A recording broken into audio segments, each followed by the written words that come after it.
Vocês lembram que eu estava conversando, um comecinho do jornal, para você também que está chegando agora, eu estava conversando com o Eduardo Gayer sobre a possível prisão domiciliar de Jair Bolsonaro. Está se formando um caldo, um contexto político, a situação de saúde do ex-presidente para isso acontecer. Informações. Primeiro, a condição de saúde do ex-presidente.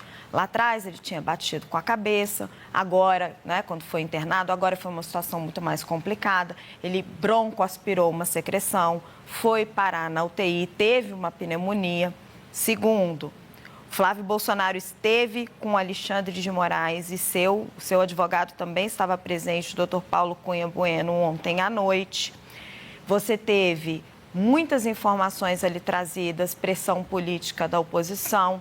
Eduardo Gayer nos trouxe a informação que Tarcísio de Freitas está indo para Brasília fazer ali uma peregrinação, conversar com os ministros do Supremo para tentar conseguir esse benefício.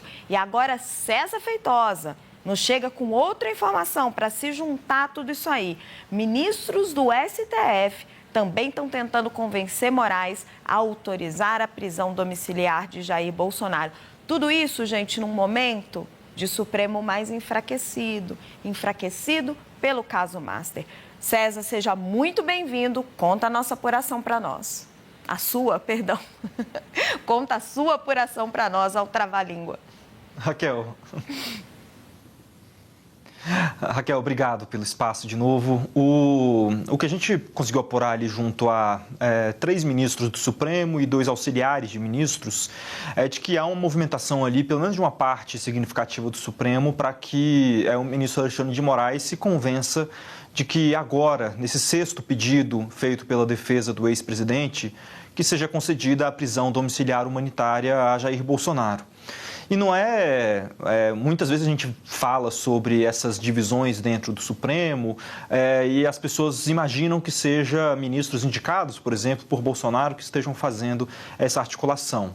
Mas não é isso. São até ministros próximos do ministro Alexandre de Moraes que têm feito pedidos para que o ministro considere mais seriamente essa possibilidade diante do cenário que se coloca hoje. O próprio ministro Gilmar Mendes é um desses que tem se colocado ali favorável a essa mudança de regime do ex-presidente Jair Bolsonaro. E 2 pontos são colocados ali como cruciais para que essa decisão seja tomada. Um primeiro é a própria situação de saúde do ex-presidente.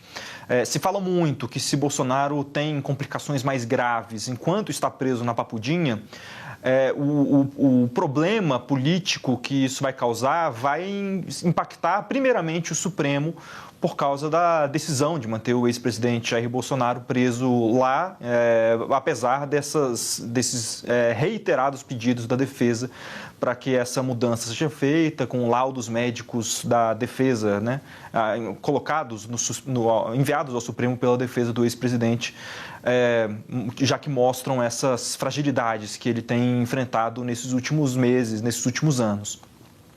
Por outro lado, ou seja, um primeiro aspecto é esse aspecto da saúde e os problemas políticos que podem ser causados com um eventual agravamento da situação de Bolsonaro. Um segundo ponto, que também é considerado muito importante, é essa crise política que o Supremo está enfrentando.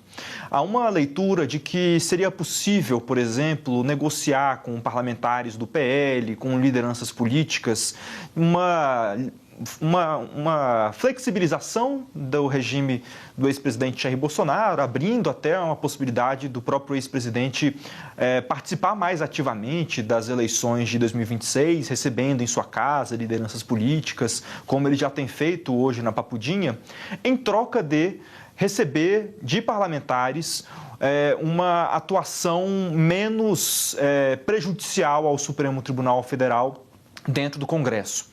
A gente lembra que tem CPIs que correm hoje que, apesar de não terem o Banco Master como o seu foco principal, acabam tangenciando o Master em diversas questões. Na CPI do crime organizado, eles conseguem tangenciar o Master por causa do vínculo com a REAG Investimentos, gestora de fundos. Na CPMI do INSS, se consegue também tangenciar o Banco Master por causa das questões relacionadas aos créditos consignados. E nisso tudo, o Supremo está no foco.